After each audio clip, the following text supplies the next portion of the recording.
Welcome to the Union News Podcast.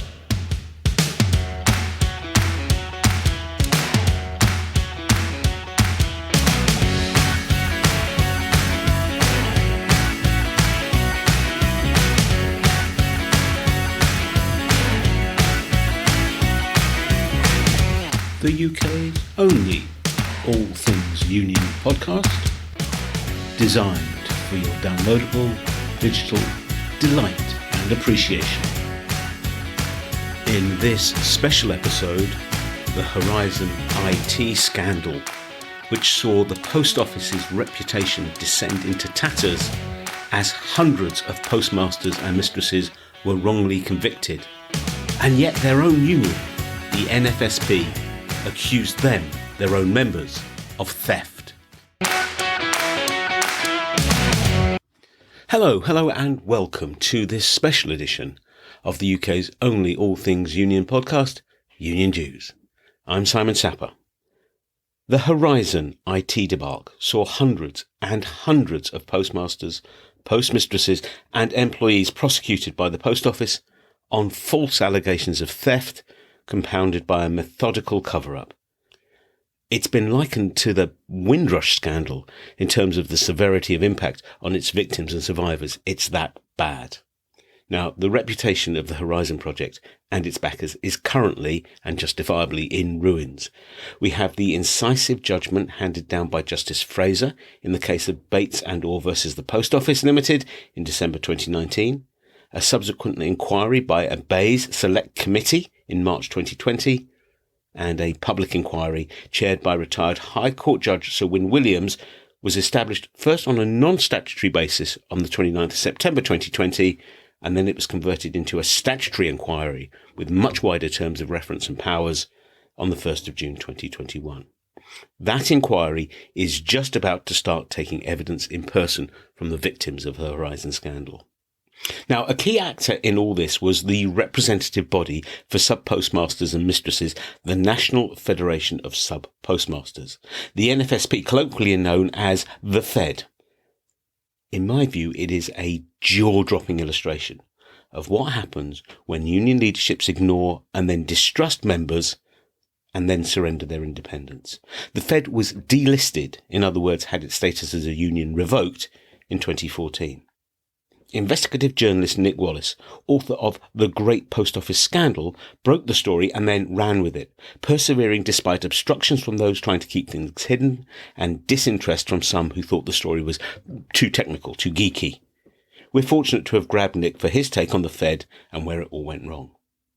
Now, not surprisingly, a significant number of Fed members felt exposed and disenchanted, so good then to be able to chat with Andy Fury and Mark Baker of the Communication Workers Union, the CWU, who shared their experiences of Horizon and the Fed and providing an alternative and genuinely representative and accountable structure for postmasters and mistresses. Andy is the union's national officer with responsibility for counters, cash handling, clerical functions, membership in the post office. Mark leads the CWU's Postmasters branch, but for many years was a member of the Fed's National Executive Committee. They speak really candidly about the impact of Horizon on this community and how the Fed, the very organisation designed to look after their interests, willfully lost the plot. I started off by asking Nick a near impossible question. Could he sum up the Horizon scandal in just a few sentences?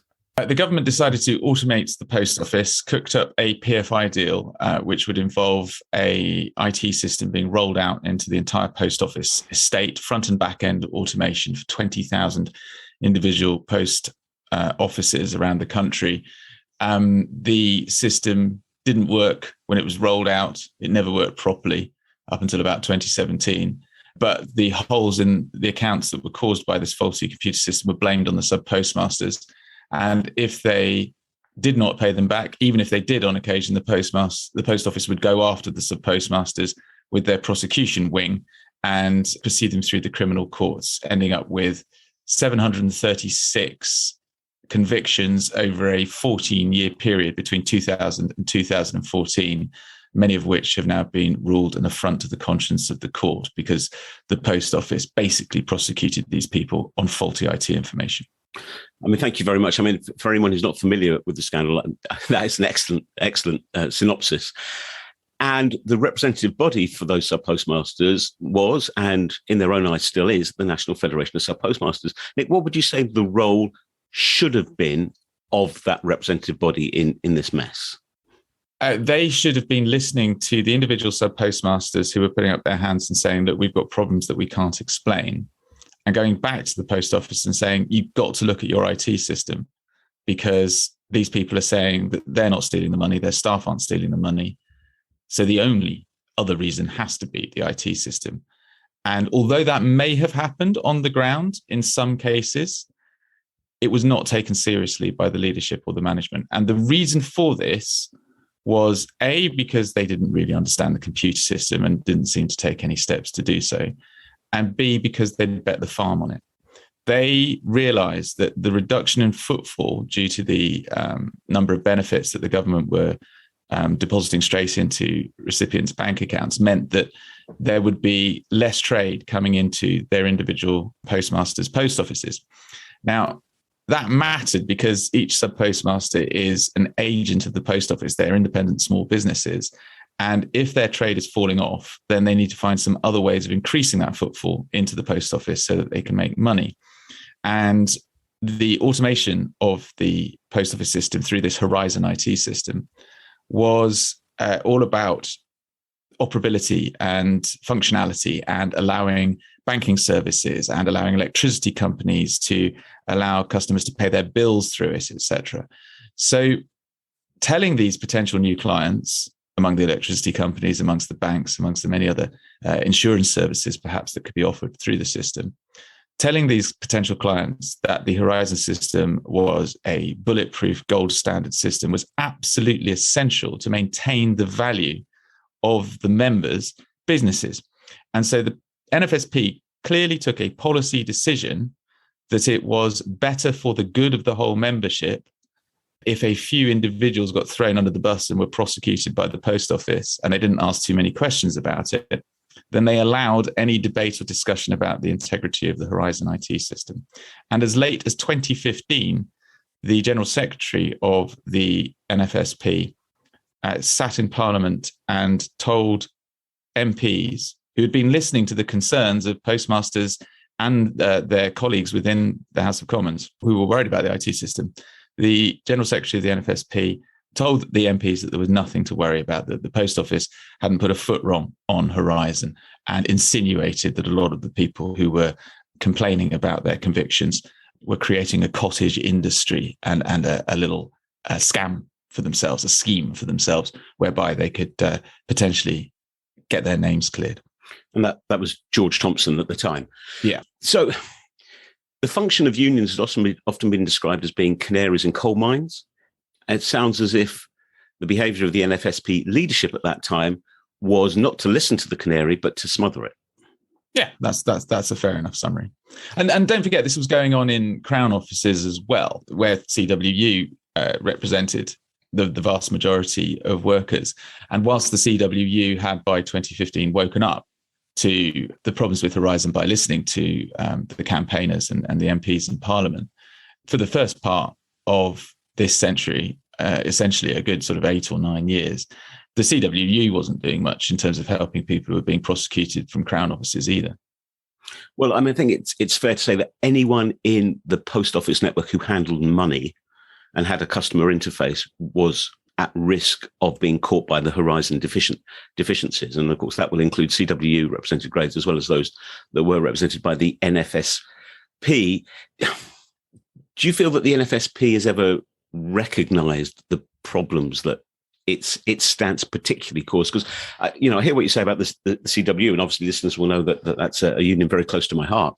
But it's one thing to be perceived as perhaps not doing all you can to defend members. It's another to actively pick up the shovel and start burying them.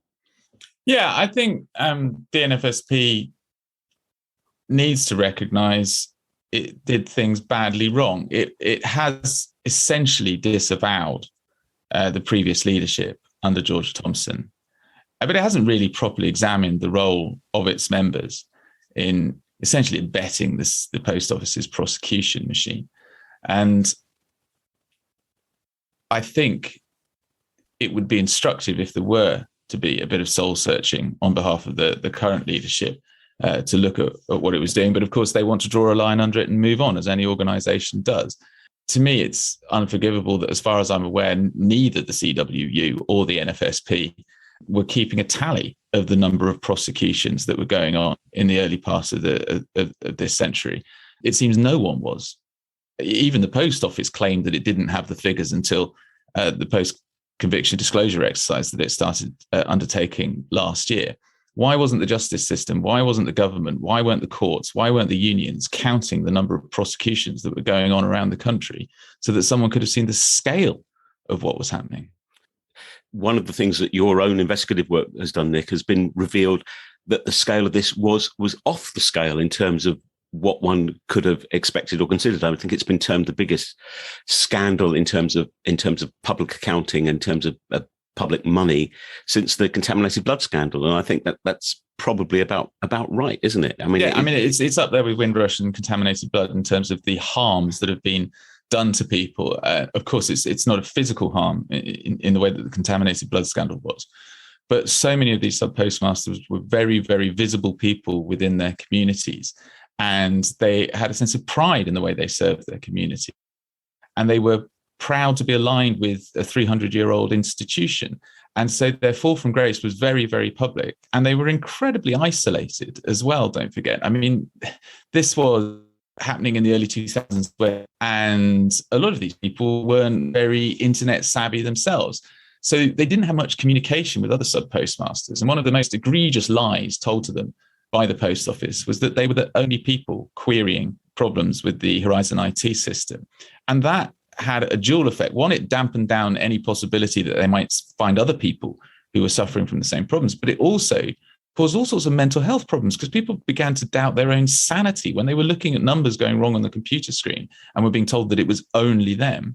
They started to wonder if it was their ineptitude or incompetence. And that really did cause horrendous spirals of decline in people's own sense of what they were about. They were competent people, business people who bought post offices, who operated them efficiently. And now suddenly everything was going inexplicably wrong.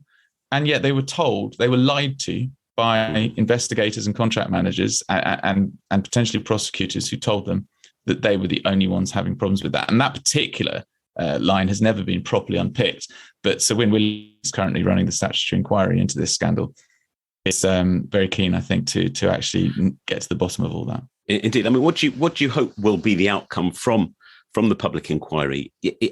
Can we be reasonably confident that now the truth has largely come out, lessons will be learned, and we won't get into this position again? The short answer is no, because until people are accountable for their actions, until people know that they themselves could go to prison if they make a decision in bad faith, or they make a decision which is incompetent, which ends up with someone else going to prison, then they will never be held properly to account. And this scandal could happen again and again and again. That's why we have the Windrush scandal, is why we have the infected blood scandal, is why we have all these IT disasters. The long answer is that the inquiry should do more than lessons learned. It should look at who knew what when. It should pick out the decision makers at the Post Office and, if needs be, at the unions, and look at the dynamic between them when they knew that there were problems with the computer system, the decisions they took subsequent to that, and whether or not there was a criminal conspiracy going on. I mean, the Post Office kept information from sub-postmasters which would have helped their convictions to be quashed for a period of years. It wasn't until 2019 and the two seminal judgments from Mr. Justice Fraser in the civil litigation that anyone in authority aligned themselves with the postmasters' arguments. And if the Post Office had a strategy of refusing to give information which could help people find their way to justice, and they knew they were doing that in order to protect their own reputations, you're not that far away from coming to a conclusion that there may have been a criminal conspiracy to pervert the course of justice. And I would like to see the inquiry unpick all of that to see if charges can be at anyone's door. Or should be, not just can be, or should be. I mean, I think particularly if one follows the trail of money between the various stakeholders, including particularly including the leadership of the NFSP, that would probably be quite an illuminating path to tread. Yeah, I think following the money is obviously something that you should always do as a journalist. And it was undoubtedly cheaper for the post office to pursue individual sub-postmasters than it was for them to go to Fujitsu and say, we need a root and branch investigation of what's happening with this IT system. Because of the unfair contract that the post office entered into with sub-postmasters, they could demand money with menaces under threat of removing someone's livelihood. And that was obviously a simple to send, where if they were to go and do a root and branch investigation of the Fujitsu's Horizon system, they would be having to pay an awful lot of money, potentially looking for a needle in a haystack that could impact their bottom line. Go back to the NFSP's position, which was that they were protecting the wider membership's bottom line by not querying what was going on with the post office prosecutions too much, but at the cost of innocent people going to prison, which is about the most fundamental harm you can inflict on someone without it being actual violence. I think that says it all. Many thanks, Nick. You can get hold of a copy of The Great Post Office Scandal from Bath Publishing, all one word, bathpublishing.com. Now, Nick has described what sounds like an absolute nightmare for those involved. It's at best a kind of disappointment and at worst a betrayal by the Fed and the Post Office.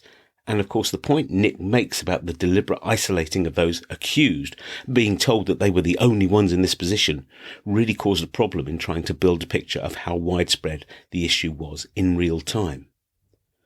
But what was it like on the ground for postmasters and postmistresses? What was it like to be an active member of the Federation at this time?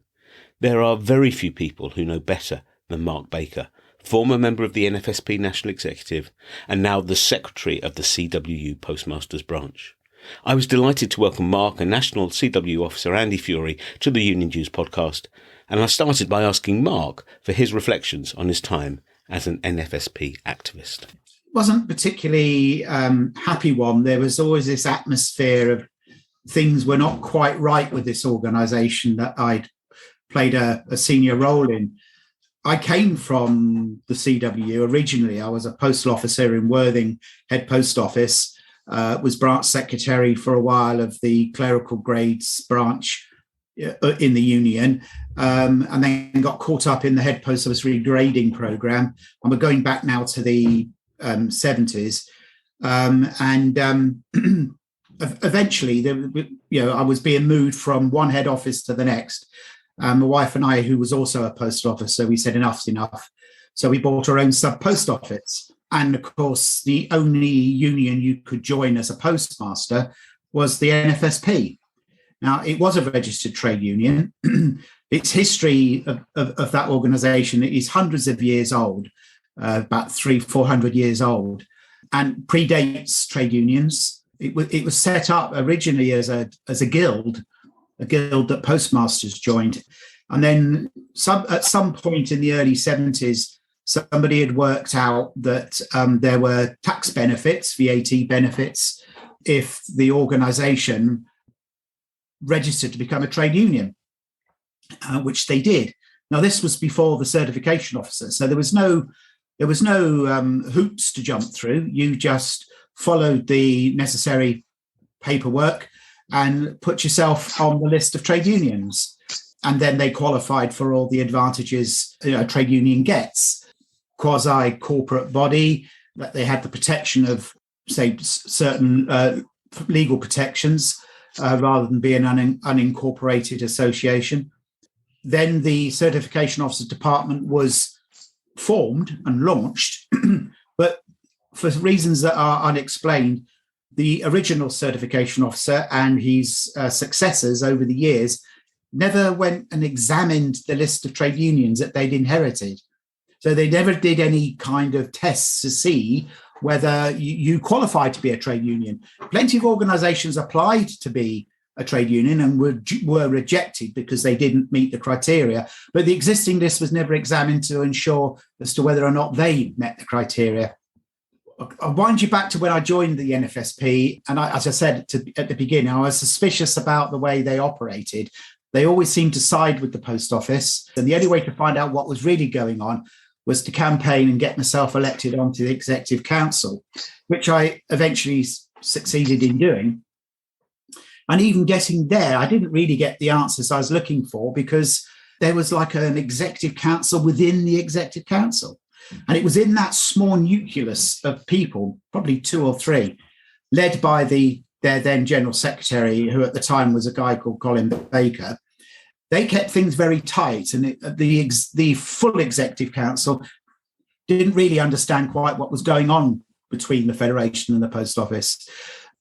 Of course, with hindsight, what was going on was the Post Office was just simply telling that General Secretary what he would do or else. And that's how it worked. And that General Secretary's job then was to go and deliver the bad news to the Executive Council, who then had to go out to their regions and deliver the bad news to the members as to why they weren't going to get a pay rise, or why they couldn't stop something that the Post Office were introducing. So it was a kind of Hobson's choice situation. It was the NFSP or nothing. And yet, even as a member of the Executive Council, you were unable to lift the lid on what was going on, and therefore have some measure of accountability from the senior leadership of the Federation. Yeah, I never got to see how they conducted themselves when they were in the company of the Post Office. What was the straw that broke the camel's back, as it were? When did you decide that actually the NFSP was not going to be able to deliver for you or others in your position, and therefore it was appropriate to turn to somewhere else, particularly the CWU? I suppose it was the first signs that we were going to go through yet another transformation program. This one was called Network Transformation. We were told that our contracts would be changed, and that the contracts that we'd had for donkey's years were going to be turned into these new post office locals and post office mains.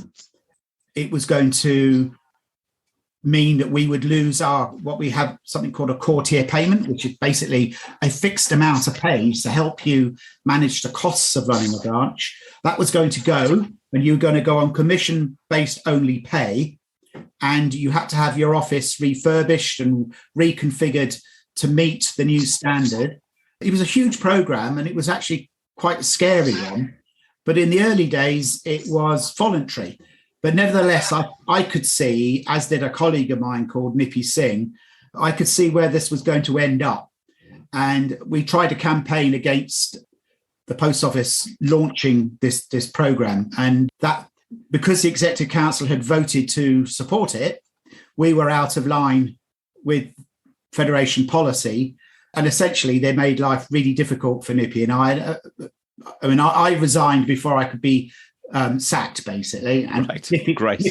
Nippy held on, and he got sacked.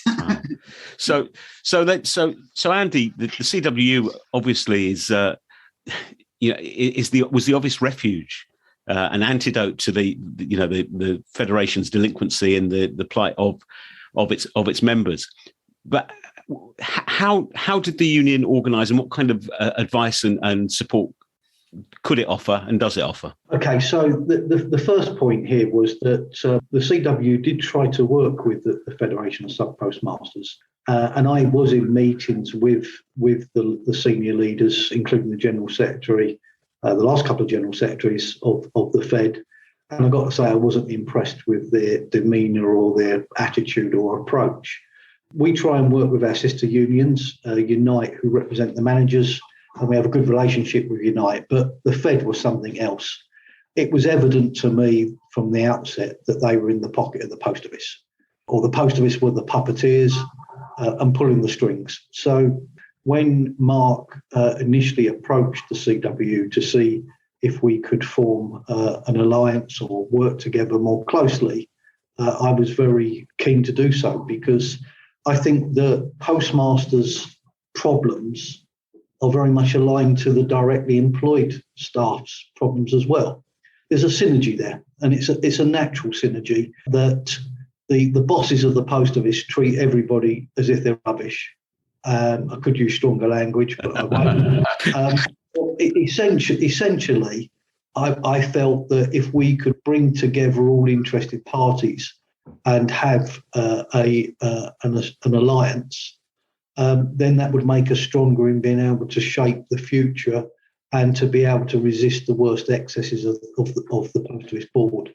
And from that, Mark and others joined the CWU, and we formed a Postmasters branch within the CWU, dedicated, elected by and from postmasters to serve the best interest of postmasters. But in terms of the Post Office, Mark and I work very closely together in determining policy and strategy and tactics and working out what our agenda is. Now, it's very, very difficult to advance that whilst we haven't got full recognition and full bargaining rights, which is clearly our agenda, is to make a difference to postmasters. And I think we have made a difference to a degree, but there's a long way to go yet. And we need to entice many, many more postmasters into the union and demonstrate that we are the natural home for postmasters, which is, I believe we are, because we're independent, we're free, and we will do what's right for the members, not what's right for the bosses and the likes of Paula Reynolds and her ilk.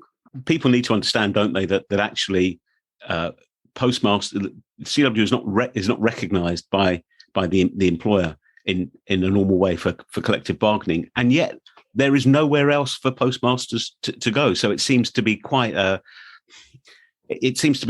the post office is kind of having its cake and eating it in that sense. But when was it first apparent what the scale of the Horizon scandal was going to be? I think Mark would have a better inkling of that because of his interaction with postmasters and hearing what was going on and starting to piece it together. In terms of the CWU, for our directly employed members, it wasn't apparent for a long time because, I don't want to sound like I'm crowing about this, but the agreements that we had with the company did provide a much higher degree of protection and security of employment. So there is not any evidence of postal officers or counter clerks being sacked for or even prosecuted for Horizon-related theft or errors. The post office were claiming theft by postmasters arising from Horizon, and yet we didn't have those same degree of problems for the Crown offices. So I think we were oblivious to it within the CWU for quite a while. But of course, that was the tactics of the post office to try and suppress it and make out that it wasn't nationwide. And as Mark tells everybody, and I've heard this from lots of postmasters, just as recently as the select committee earlier in December, the postmasters that were facing dismissal and prosecutions were all told they were in this on their own, and that there wasn't a repetition, or there wasn't a trend of this happening across the UK, that they were the only people that were facing these problems. So it very much was a divide and conquer approach by the post office.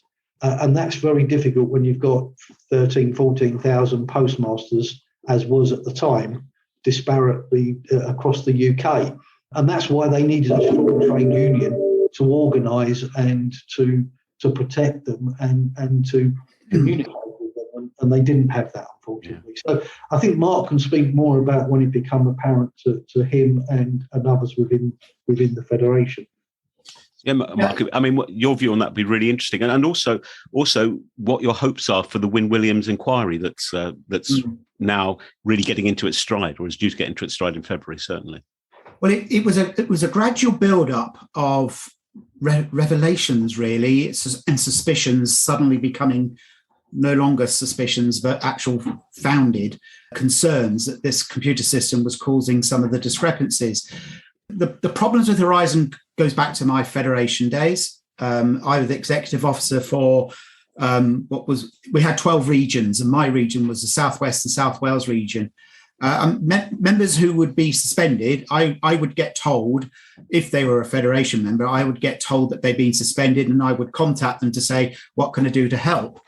And it's sitting down, discussing the nature of their discrepancy, what had occurred, was when I started to linking different people's stories. I didn't know anything about computer coding or software writing or anything like that. But I did know about computers and mainly the hardware side of things and how computers would communicate over the internet. I knew something about that. I would always go and examine the members' branch to find out what was it like on site. Was the machinery well maintained? Was it connected correctly? What was the broadband signal like in that area? What was the record of power supply to the village where the post office was? And I pieced together a picture in some of the cases I represented where there was a case to answer that it could have been hardware or communication related. I used to put this to the contracts managers. And when I started waffling on about things like silent data corruption and ADSL going wrong, defaulted to the mobile phone signal, you literally see their eyes glaze over. They didn't have a clue what I was talking about. Why I got my members reinstated, I don't know to this day. I don't know what these contracts managers' decision-making process was like. But I would invariably, when I started to raise issues about Horizon, I would get my members reinstated. They had to agree to pay the money back, but I'd get them reinstated. But listening to my colleagues when we went to our national executive meetings, when we broke up after the day's work and that we would sit chatting in the restaurant or bar, they would be telling me stories about people they were supposed to be representing. And they were saying things like, well, it's clearly on the take, or a member of his family was.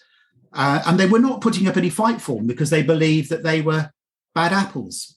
And I was sort of quite shocked by this. And I sort of said, well, didn't you do this? Didn't you ask that? Oh, no. It was pretty obvious to me that they were falsifying the accounts and they were nicking the money. They probably had cash and carry debts or gambling debts or something.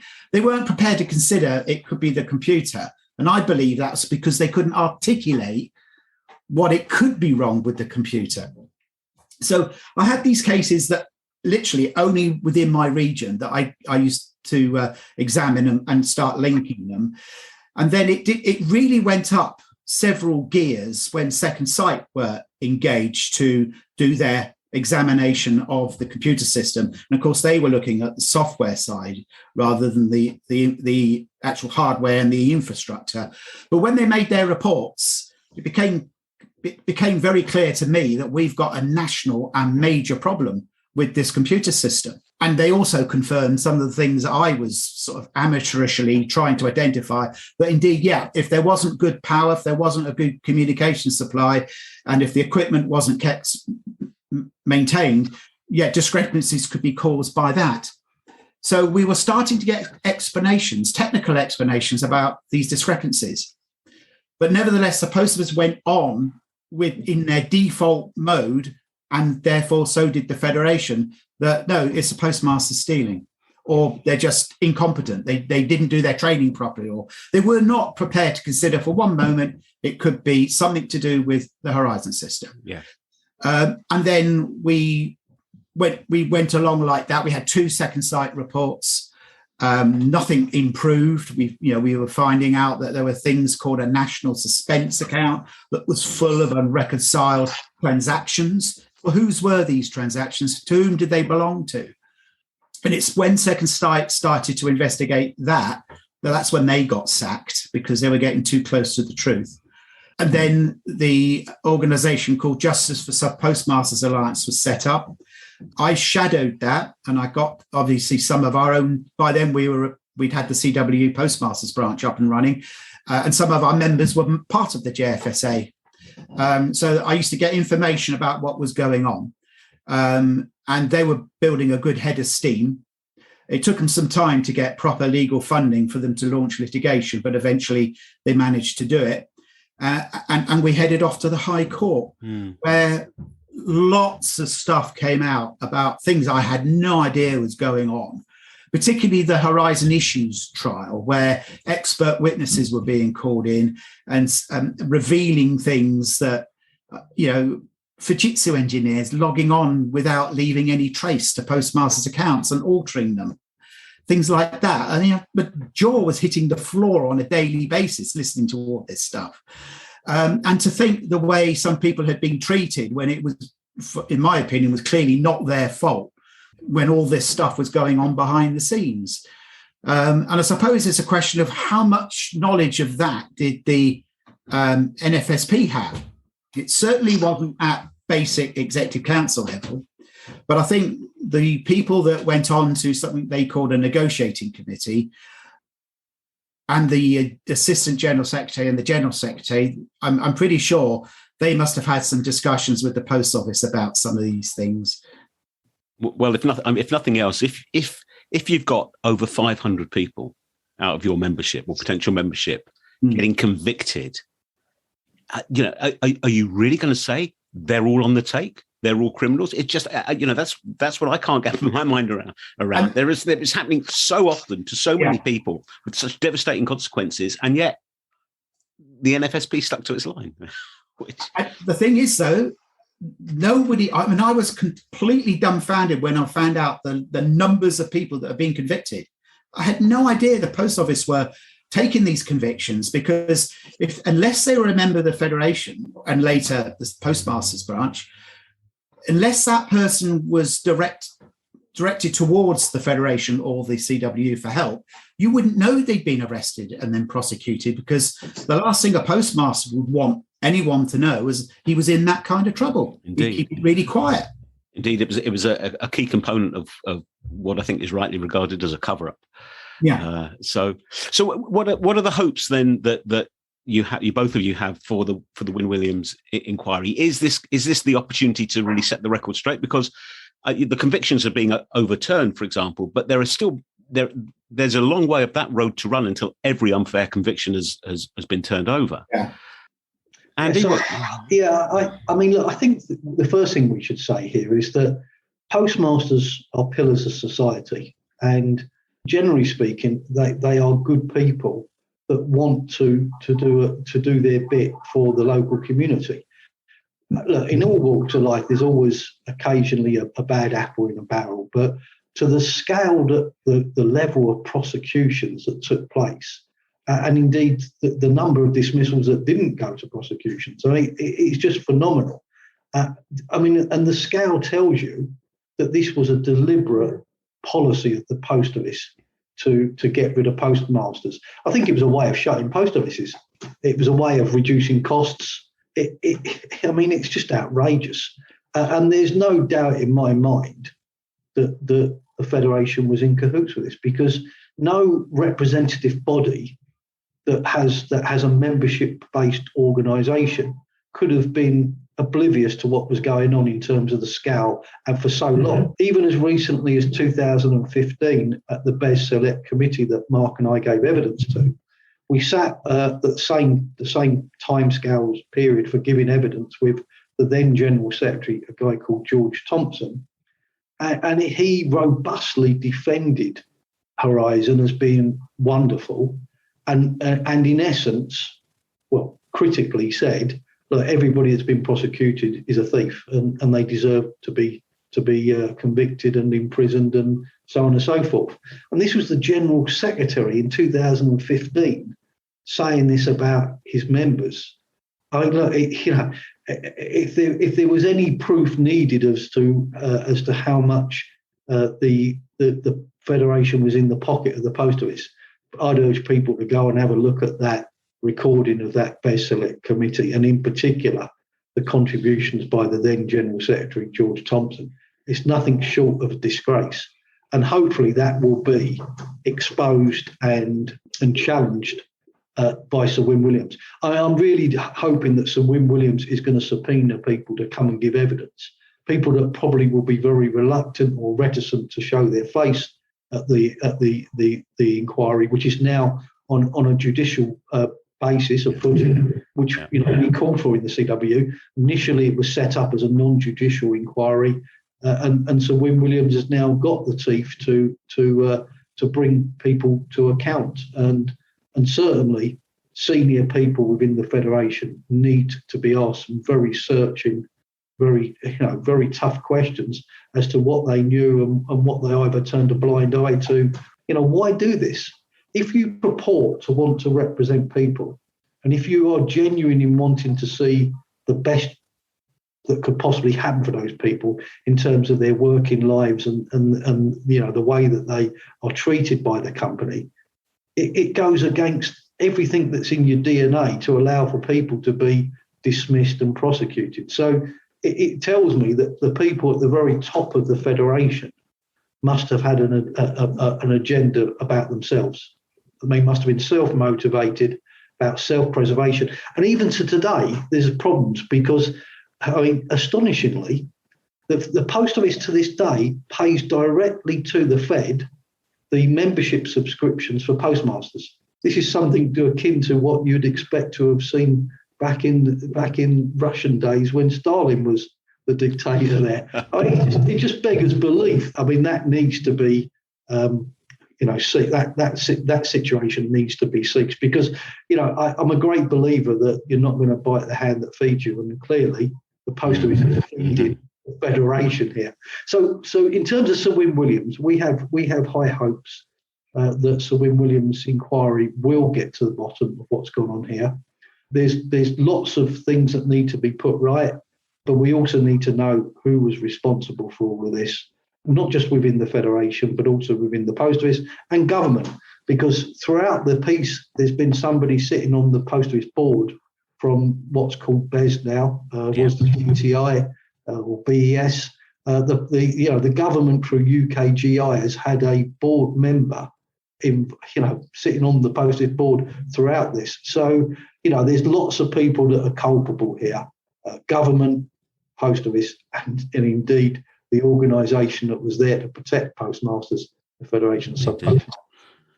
Mark, what would justice look like for you? Well, the inquiry is made up of lots of different themes. The big theme for us is what role did the lack of representation play in allowing the Post Office to get away with what they got away with? And that's where the spotlight will shine firmly on the NFSP, because they were the organisation tasked with representing postmasters. One of the things we're hoping for is that the Federation gets so utterly discredited for their role in what's gone on with the terrible, tragic stories, and everybody's got their own story to tell on this. Hundreds and hundreds of postmasters, not just the 555 that were in the group litigation, but there's 2,500 applications into the historical losses scheme that's now being estimated will cost over 300 million. And only last week, the government has said that they will stump up the cost of making good those historical losses. So, ultimately, the price tag or bill for making good, and it will never actually make good because there's been suicides and whole family lives have been destroyed and people's futures, their hopes have gone. But ultimately, the price tag for this is going to run to hundreds and hundreds of millions of pounds.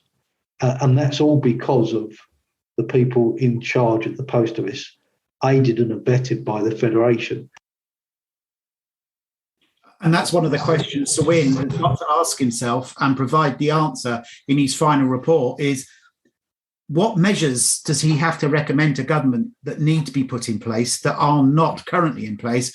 What measures need to be instilled into the Post Office to ensure this never happens again? And surely independent representation has got to be right up there as one of the things that needs to be introduced. Yeah. I don't want to put words in Sir Win's mouth as to what that representation or who that representation should be, but we have a ready-made solution in the CWU. Indeed. Simon, at this point, can I give a shout out to Mark, actually, because Mark only last week won a dismissal appeal for a postmaster in Scotland. And one of our members been sacked by the Post Office in 2021, and Mark represented that member and was able to convince the Post Office that person shouldn't be dismissed. And, that's full credit to Mark. He's a volunteer, doesn't get anything financial out of the CWU for representing our members. Mark's an absolute credit to the CWU and our postmaster membership. And that demonstrates what a free independent trade union can do. I'd just like to sort of point out that looking at the union as a whole, they have shown themselves as an organisation to be innovative and not just sitting back expecting traditionally employed people to join the union and work within the union. No, they've looked outside the box and recognised that there are people out there that have chosen to work in a slightly different way under slightly different contractual terms, and they've marketed to those people, as have other unions mainly in the gig economy, and it's shown that the CWU is prepared to fight for people who need to clarify their employment status so that they can then play a full role within a trade union. I will always be immensely grateful to the CWU for putting the investment in, sticking with this, because it's taken a lot longer than I thought it would take. But they've stuck with it, and they're standing shoulder to shoulder with Postmasters to get them some employment rights, representation, and some justice. We should give massive credit to Alan Bates and the JFSA, the Justice for Sub-Postmasters Alliance. I mean, technically, they did what the Federation should have done. Yeah. They took on the post office, and they were all victims. Those 555 people that were part of the civil litigation were all victims of the post office. And thankfully, because of Alan's tenacity, together with his key supporters, they were able to get the funding together to take the post office on. Had they not been able to get that funding together, and had they not been successful in the court cases, then we wouldn't be getting the justice now, and we wouldn't be getting the compensation, and we wouldn't have the Sir Win Williams inquiry. So, a big shout out to Alan Bates. He has done an absolute magnificent job. The second point there is that those 555 people also deserve to get a better deal, a better compensation package. They managed to negotiate 58 million in a settlement, but unfortunately, circa 47 million of that went in legal fees. Wow. So the 555 people only actually ended up sharing about 11 million between them, which was only about £20,000 per person on average. The CW fully support the JFSA's demands that 47 million pound in legal fees is made good. Well, listeners, there you have it. Or maybe not, because as you can see, the story is not really over. The Williams inquiry is due to start taking evidence in person on the 14th of February. Not long after that, there is an employment tribunal scheduled to determine whether or not postmasters and mistresses are self-employed or actually workers. So there are clear echoes of the Uber driver's employment status case here, which of course we've discussed on a number of previous episodes. And needless to say, the union is confident of a positive ruling, which would then pave the way for progress on the question of recognition. But there's also a fundamental point that Nick Wallace made. Just how do you maintain footfall and income in local post offices that in turn maximises the chances of keeping these small businesses afloat? Well, it won't surprise you to hear that the CWU has a clear vision for maintaining and restoring the post office network, and you can find that on the union's website, cwu.org. Spoiler alert, by the way, it's all about adding value and service to the community. We did ask the Fed if they would like to take part in today's programme. The current chief executive, Callum Greenhow, emailed me back and told me that as, and I quote, there is an independent inquiry currently underway, we do not want to prejudice our involvement nor commitment to that inquiry. Mr. Greenhow also pointed out in his email that in his view, 44% of those charged and prosecuted between 1999 and 2015 were outside the scope of Fed membership. And we can see that thanks to a Freedom of Information request, that 102 employees of the Post Office were indeed prosecuted between 1999 and 2013, but the data doesn't say whether or not there was any Horizon connection, and that's not really 44% of the total number of people who were actually prosecuted. There are a couple of other points he makes in his email that I do think are pertinent. Firstly, the Fed's view is, like that of the CWU, that the payouts in the 2019 court action are not adequate, that the plaintiffs haven't received adequate compensation. So hopefully there's some basis for a common front there. And second, and perhaps most importantly for the purposes of this podcast, on the role of the Fed in the past. Callum Greenhow writes that, and again I quote, I regret the impact that this has had on the lives of so many and have apologised before the 2020 Bayes Select Inquiry if colleagues felt that the NFSP could have and should have done more. Now, there's clearly a ton of stuff available online if you want to find out more, if you want to follow the inquiry, support the campaign, if you're a postal worker or sub-postmaster, join the CWU. We've mentioned the key websites as we've been talking, but all the links and signposting are in the companion blog for this podcast, and you can access that at makesyouthink.com. Head over there, click on the blogs tab, and there it will be. Well, we are very nearly out of time for this special Union Dues episode. As ever, I hope you've enjoyed the last 40 minutes or so, that it's given you food for thought, made you think. If you agree or disagree, got a point of view, or feel there's something we've missed, do get in touch. Let us know. Join the discussion. You can contact the show by email, uniondues@makesyouthink.com, or Dues Union on Twitter. The same goes for your thoughts, ideas, suggestions for who we might invite onto the show, what subjects you'd like us to take a deep dive into. We'd love to hear your views. The Horizon scandal is so big and multi-layered, it kind of squeezed out our regular Thought for the Week from Mel and Bassett's Radical Roundup, but they'll both be back in our next episode with extra contributions to make up for what you've missed this time. Union Dues is a proud member of the Labour Radio Podcast Network, a portal through which you can access over 100 shows to do with unions, collective voice, dignity and work and so on. labourradionetwork.org is where you can find them. Every episode of Union Dues has a companion blog post full of signposting, background and more links than a golf course. Head over to makesyouthink.com to explore further. And if you get the chance to rate the show on your preferred podcast platform, that really would be most appreciated. So, my thanks to Nick, to Andy, to Mark. My thanks above all to you for listening. We have really appreciated having your company. Until next time, stay safe, stay kind, stay strong. Solidarity to all those striking and taking action to defend their terms, conditions and jobs. And I'll see you next time on Union Dues. Bye for now.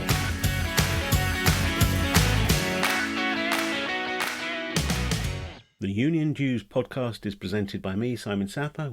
It is a Makes You Think production.